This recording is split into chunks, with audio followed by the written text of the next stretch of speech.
Berita yang barusan Anda saksikan tadi adalah berita yang mengangkat tentang isu sosial dan budaya yang terjadi di masyarakat kita. Apa kaitannya dengan nilai-nilai Pancasila yang katanya menjadi sumber dari kepribadian bangsa Indonesia? Mari kita diskusikan bersama kawan-kawan saya. Assalamualaikum warahmatullahi wabarakatuh. Perkenankan kami dari kelompok 4 mata kuliah Pancasila akan mereview fenomena yang terjadi di Indonesia dengan mengusung tema sosial budaya. Kelompok kami akan mengeksplorasi mengenai kasus pembunuhan yang terjadi baru-baru ini, yaitu kasus pembunuhan yang terjadi pada transgender yang beridentitas bernama Mira. Begini review dari kelompok kami. Saya Nur Fauzia Rahmah, NIM 1043. Perkenalkan, nama saya Nabila Wahana Gunawan dengan NIM 19112149.002. Saya Dani Samudra, NIM 44025. Saya Fiana Nurverina Putri, NIM 1035. Saya Rafif Zainul Dafa, NIM 1031. Saya Zahra Atikasari dengan NIM 19114420. Di sini, saya akan menceritakan mengenai kronologi pembakaran transgender Mira. Ini bermula ketika seorang sopir truk yang berinisial KM mengaku kehilangan barang berharga setelah ia bertemu dengan Mira. Selanjutnya, pada hari Sabtu, 4 April 2020 siang hari, ia mendatangi indekos Mira yang beralamat di Kalibaru, Cilincing, Jakarta Utara untuk melakukan penggeledahan. Setelah melakukan penggeledahan, tidak ditemukan bahwa Mira telah mengambil barang berharga milik KM. Selanjutnya, KM mendatangi 6 preman yang disebut juga sebagai keamanan di daerah tersebut. KM menceritakan kejadian yang dialaminya. Setelahnya, ke-6 preman tersebut mengaku bahwa mereka juga pernah kehilangan handphone setelah mereka bertemu dengan Mira. Selanjutnya, pada Sabtu, 4 April 2020 dini hari, ke-6 preman tersebut mendatangi indekos Mira dan mengajak Mira ke Terminal Tanah Merdeka. Di Terminal Tanah Merdeka, ke-6 preman tersebut menginterogasi Mira dengan kekerasan. Bahkan, salah satu tersangka yang berinisial AB memukuli Mira dengan kayu hingga Mira jatuh tersungkur. Tidak berhenti sampai di situ, 5 tersangka yang lain bahkan menginjak-injak Mira yang sudah jatuh tersungkur. Kemudian, salah satu tersangka yang lain yang berinisial AP membeli 1 botol bensin dan menyiramkannya ke tubuh Mira. Salah satu tersangka yang lain yang berinisial PD bahkan menyalakan korek api dan mendekatkannya ke tubuh Mira untuk menakut-nakuti Mira. Namun, sayangnya, korek api tersebut menyambar tubuh Mira sehingga tubuh Mira terbakar. Karena panik, 6 preman tersebut mencoba untuk memadamkan api. Api tersebut berhasil padam. Namun sayangnya, tubuh Mira telah mengalami luka bakar sebanyak 60 hingga 70%. Setelah memadamkan api, ke-6 preman tersebut meninggalkan Mira seorang diri di terminal. Mira memutuskan untuk kembali ke indekosnya. Di perjalanan pulang, ia bertemu dengan tetangganya.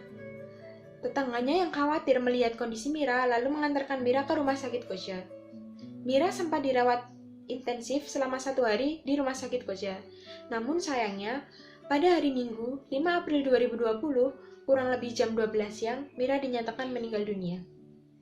Begitu teman-teman, kurang lebih dari kronologi pembakaran transgender Mira. Yuk kita beralih ke materi selanjutnya. Selanjutnya, saya akan membahas respon dari lembaga negara dalam kasus pembunuhan Mira.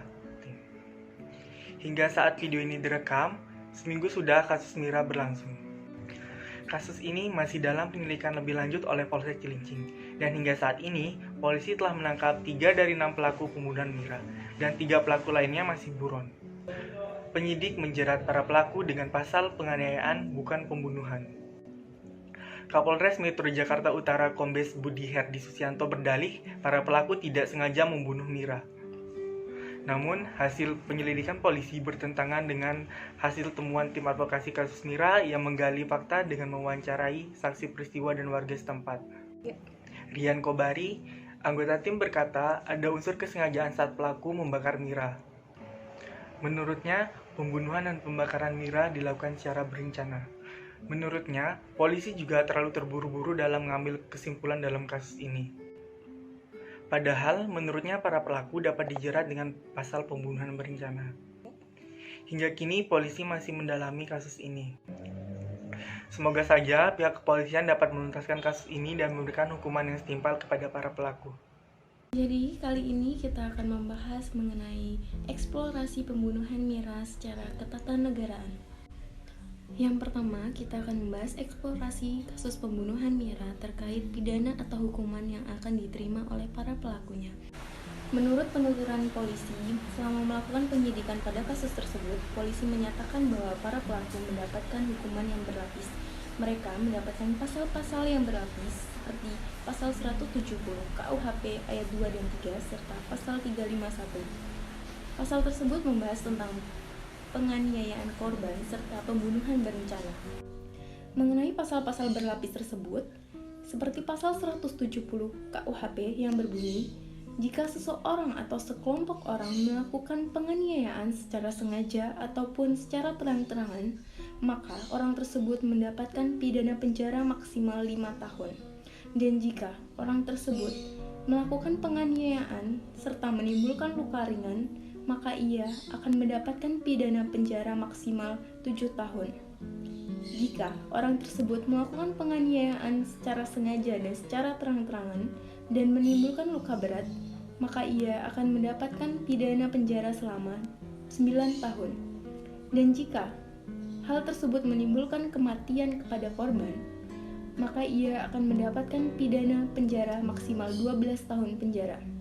Selain pasal 170 KUHP, para pelaku juga terancam mendapat pasal 351 ayat 3 serta 353 ayat 1 dan 3 yang berbunyi, jika seseorang tersebut melakukan penganiayaan secara berencana atau terencana, maka ia akan dijatuhkan hukuman pidana maksimal 7 tahun. Dan jika perbuatan pelaku tersebut akan menimbulkan kematian pada korban, maka pelaku tersebut terancam hukuman pidana penjara maksimal 9 tahun. Baik, di sini saya akan melanjutkan dengan membahas eksplorasi respon masyarakat terhadap kasus ini. Seperti yang kita tahu, perbuatan para pelaku ini sangat tidak berperi kemanusiaan. Maka dari itu, sangat banyak masyarakat yang mengecam kejadian ini. Mereka para masyarakat sangat tidak terima dengan kejadian ini. Karena bagaimanapun juga, Mira adalah seorang manusia yang memiliki HAM. Walaupun dia mencuri, walaupun ada beberapa orang yang tidak terima bahwa ia adalah transgender. Namun bukanlah sebuah alasan bahwa pelaku bisa berbuat seenaknya, apalagi sampai membakar korban hidup-hidup. Para masyarakat merasa bahwa hukum di Indonesia ini tidak adil, apalagi dari beberapa updatean mengatakan bahwa polisi menyatakan kasus ini hanya penganiayaan bukan pembunuhan. Mereka menyatakan bahwa hal tersebut tidak sengaja terjadi, padahal sudah jelas itu direncanakan. Untuk apa menyiram tubuh korban dengan bensin lalu menyalakan korek api yang seharusnya mereka tahu bahwa api langsung akan menyambar tubuh korban karena tersulut oleh bensin. Banyak aktivis dan media yang ikut turun tangan dalam hal ini. Yang saya temukan seperti Kanza Vina, seorang aktivis transpuan, Direktur Pemberitaan Media Indonesia Usman Kansong, aktivis transgender NTT Hendrika Mayora Victoria, dan aktivis HAM Usman Hamid. Bahkan ada tim advokasi yang turut andil dalam kasus ini. Tim advokasi kasus Mira yaitu diantaranya Arus Pelangi, Sanggar Suara, Yayasan Sri Kandi Sejati, LBH Masyarakat, dan Forum Bantuan Hukum untuk Kesehatan. Tim advokasi ini terus mengawal dan memastikan pelaku diproses dan diadili terhadap apa yang sudah ia lakukan. Sekian dari saya, terima kasih. Oke, selanjutnya saya akan menjelaskan kaitan kasus tadi dengan perspektif dan nilai Pancasila. Pertama, sila yang berbunyi ketuhanan yang Maha Esa. Para pelaku pembakaran Mira itu tidak mencerminkan perilaku orang-orang yang bertuhan.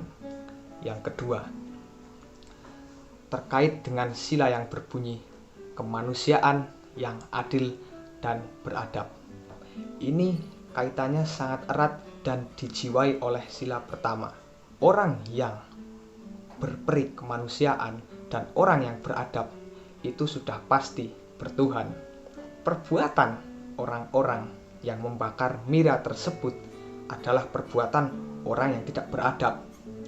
Kemudian sila kelima yang berbunyi keadilan sosial bagi seluruh rakyat Indonesia.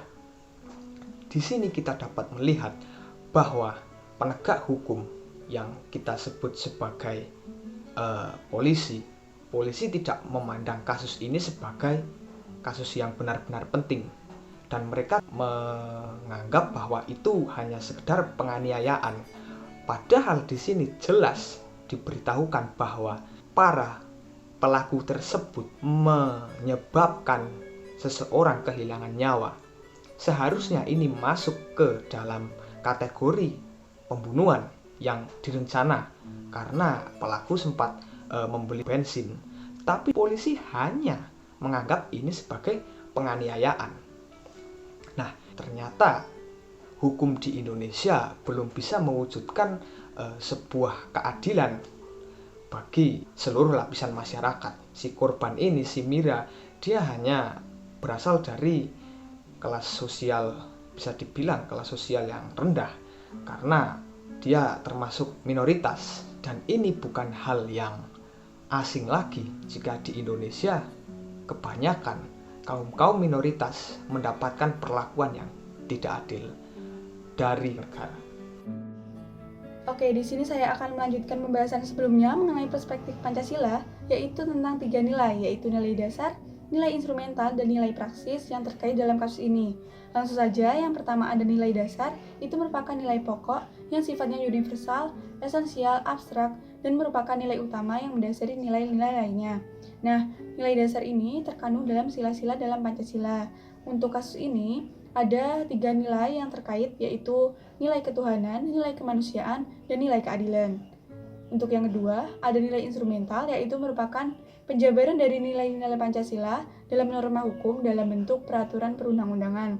Nah, untuk kasus ini yaitu sila pertama itu dijabarkan dalam pasal 29 ayat 1 dan 29 ayat 2 UUD 1945. Untuk sila kedua dijabarkan dalam pasal 28, 28A sampai 28J UUD 1945 dan Undang-Undang Nomor 39 tahun 1999 tentang HAM. Kemudian, sila kelima dijabarkan dalam pasal 27 ayat 1 UUD 1945. Kemudian yang ketiga ada nilai praksis, yaitu merupakan pelaksanaan dari nilai-nilai Pancasila dalam kehidupan sehari-hari dalam bermasyarakat, berbangsa, dan bernegara. Nah, untuk kasus ini, itu yang pertama, nilai ketuhanan itu berarti kita sudah meyakini dan mengakui adanya Tuhan dan memeluk agama masing-masing. Untuk yang kedua, itu tentang kemanusiaan, yaitu kita harus saling mengakui persamaan derajat sesama manusia, itu contohnya dengan saling menghormati, saling menghargai, dan saling mencintai.